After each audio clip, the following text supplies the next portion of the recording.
Kalau bisa bukan seminggu sekali, bukan 5 hari sekali, bukan 3 hari sekali, kalau bisa ada waktu setiap hari kita menyapa kedua orang tua kita.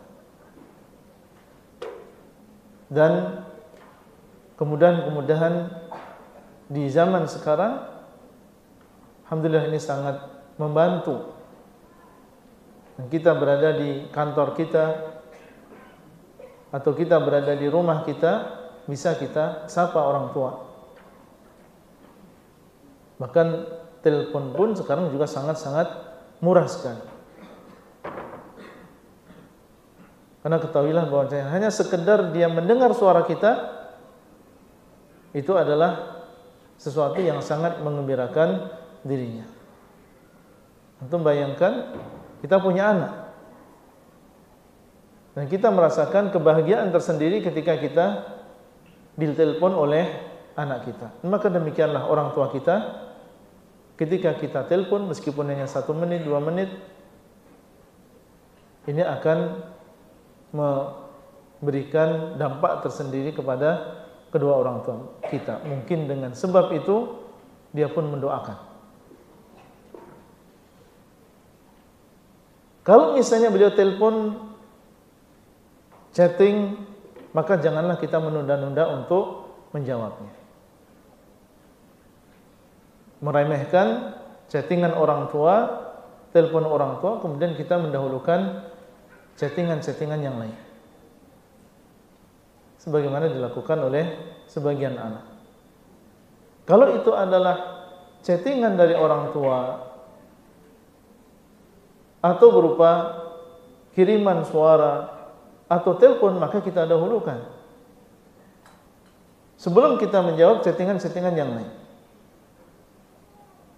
Ingat kisah Juraij. Ketika dia adalah seorang yang soleh, dalam keadaan dia sholat, dipanggil oleh ibunya.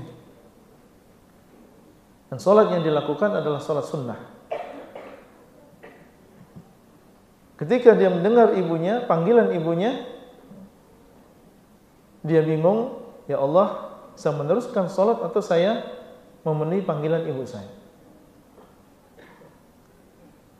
Akhirnya dia pun memilih untuk melanjutkan sholatnya. Padahal seharusnya dia memenuhi panggilan ibunya, karena sholat yang dia lakukan adalah sholat sunnah, sementara memenuhi panggilan ibunya adalah sebuah kewajiban. Akhirnya ibunya marah dan dia berdoa kepada Allah, ya Allah, timpakan kepada Juraij sebuah musibah. Akhirnya Allah SWT mengabulkan, terjadilah sebuah fitnah. Juraij difitnah telah berzina dengan seorang pelacur. Padahal pelacur tersebut dusta. Dia bukan berzina dengan Juraij, tapi dengan seorang penggembala. Disebutkan di dalam hadis yang sahih. Seorang ulama salaf, dan dia adalah imam di antara imam-imam Ahlus Sunnah wal Jamaah, yang bernama Haywah ibnu Shuraih, termasuk ulama terkenal, ahli hadis,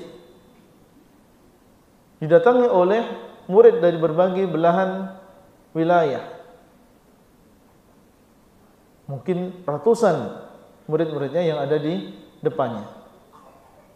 Suatu saat dia dalam keadaan mengajar, menyampaikan hadis, tiba-tiba datang ibunya dan mengatakan, ya Haywah, qum, berdiri kamu, fa'lif ad-dajaja, berikan makan ayam-ayamnya. Dalam keadaan serius mengajarkan hadis Nabi SAW, tiba-tiba datang ibunya, kemudian menyuruh dia untuk berdiri dan memberi apa? Makan ayam. Apa yang dilakukan oleh Haywah? Langsung dia berdiri dan dia tinggalkan murid-muridnya.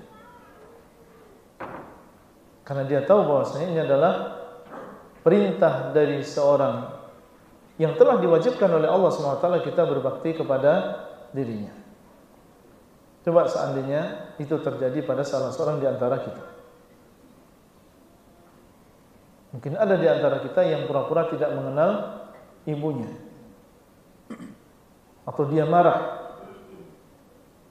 Tapi para imam, para ulama, mereka telah mengetahui tentang besarnya berbakti kepada orang tua dan kedudukan yang tinggi berbakti kepada orang tua di dalam agama Islam. Mengajar itu sesuatu yang fardu kifayah atau dia adalah sesuatu yang sunnah. Tapi taat kepada orang tua ini adalah sesuatu yang wajib. Maka demikianlah kita dalam bermuamalah, chattingan orang tua, telepon orang tua, maka jangan kita sepelekan.